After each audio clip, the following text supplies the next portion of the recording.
Right, let's take a spring tour of the garden. What have we got here? We've got some vegetables growing. Looks like spring onions, coriander, we've got parsley, lots of bok choy growing here, and the wind whipping it around a bit. French tarragon. I think this is garlic growing in this garden.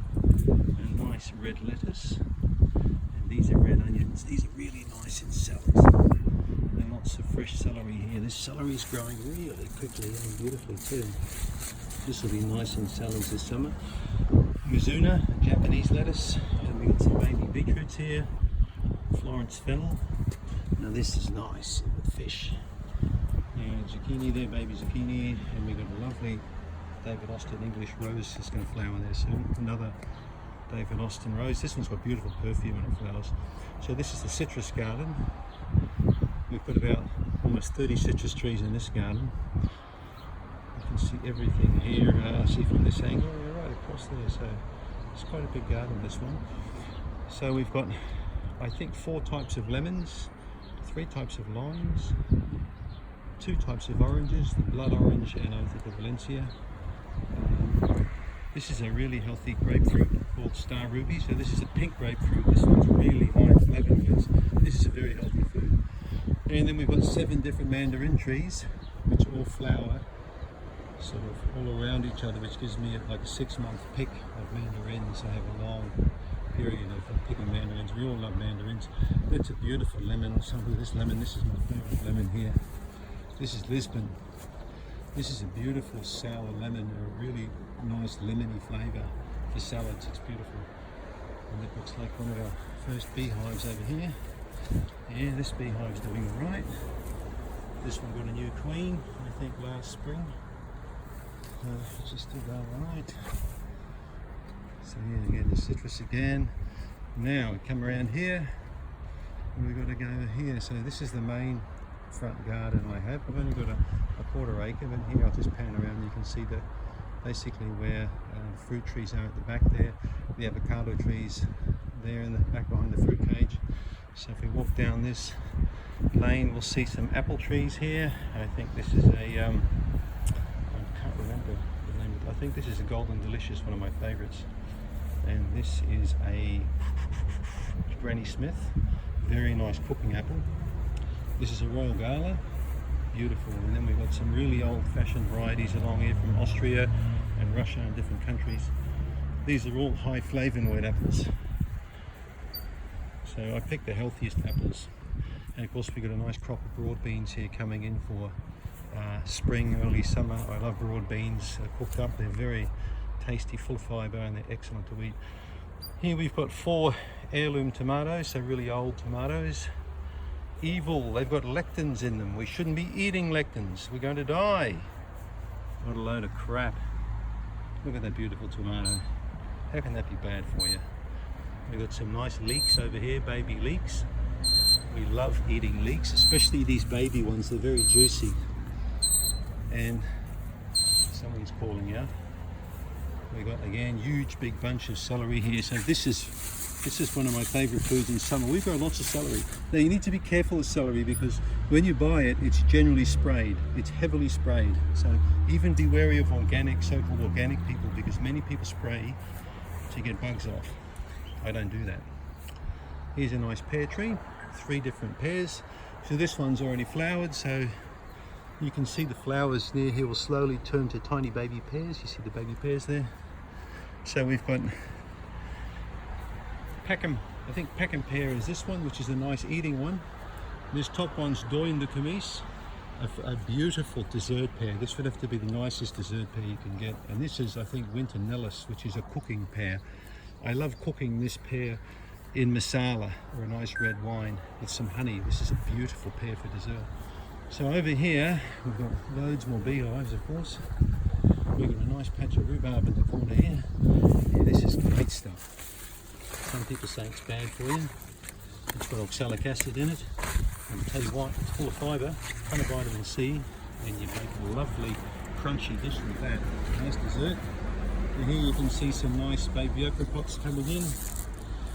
So this is a double apricot tree. a Moorpark and Travat, so two really sort of good well-known varieties. So they sort of cross-pollinate. You can see we've got a lovely harvest of apricots coming up soon. And this beehive's pumping. That top box full of honey now already in the season. It's just spring, so I'm going to be extracting that. It's probably got about 30 pounds of honey in that box. This is my favourite plum. Ooh, actually, I just think I just got zapped. Bees after me. It wasn't happy. Yeah, no, that bees after me. Come on, anyway. So that's a Santa Rosa plum. Look, back off. Backwards, back off. So this is a Santa Rosa plum. So this is bred by a guy called Burbank, I think, from California. This is a really nice plum, a beautiful tasting plum. Here's the persimmon tree, which is Tracy's favourite fruit. Big persimmon. This is a wonderful fruit for winter time. All the leaves come off, all the persimmon fruits are there, it's beautiful. And here's a plum. This is Black Doris, the black juicy plum. This one's loaded with plums this year. And here we have a, from memory, this is a nectarine. This is a beautiful nectarine. And there's a golden green peach, it must be a juicy peach, with another peach alongside it, which is I think a Chinese white peach, which is my favourite. And of course we've got avocados, avocados. So let me just show you what I do with the bed, with the avocado bed here.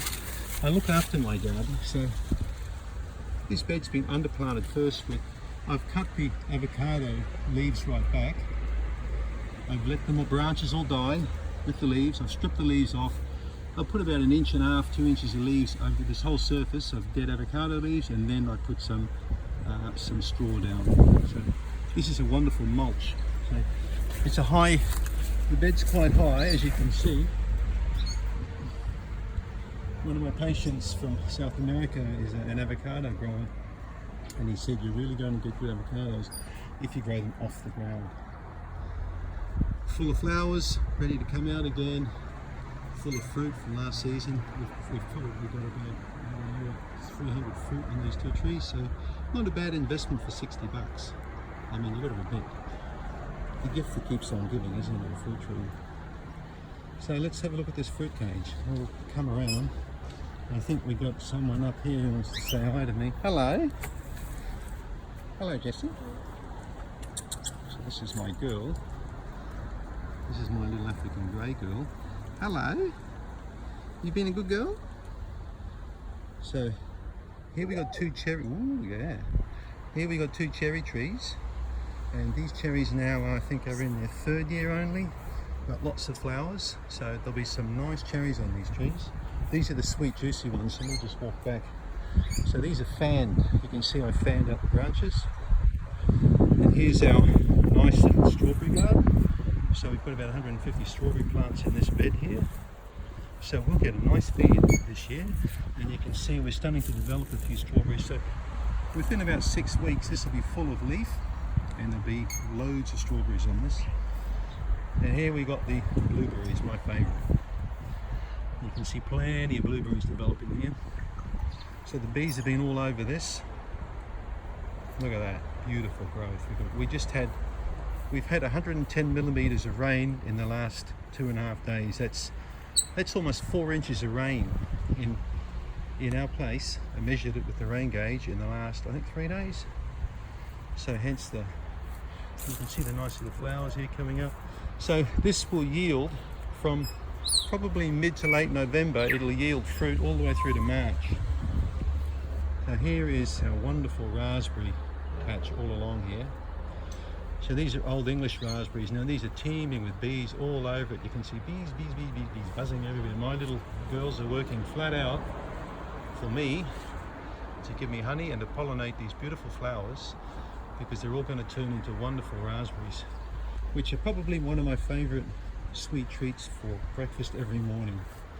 So, and these are orange raspberries. They're quite unusual, this variety here. And these are small, I think these are Scottish raspberries. Now this bed's a mess. I haven't done much in the way of weeding.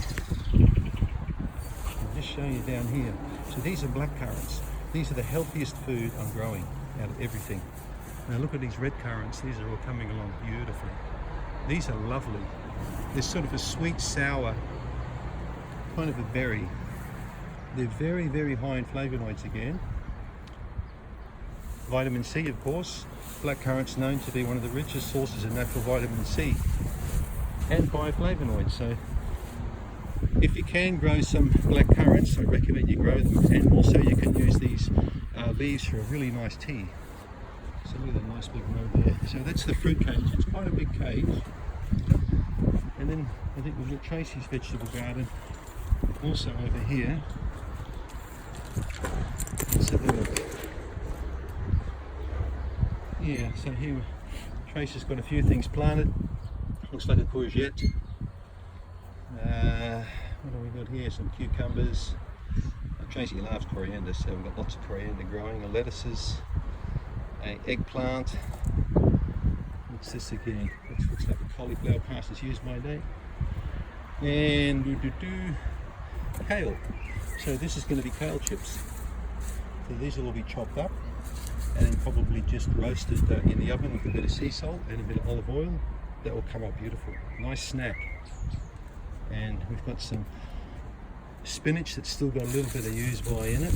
You know, this will be fine. You can make some nice quiche up with this and juice it. And then of course we've got the avocado tree there and some feijoas, and that's it. So I hope you enjoyed the tour of the garden. Thank you for checking it out.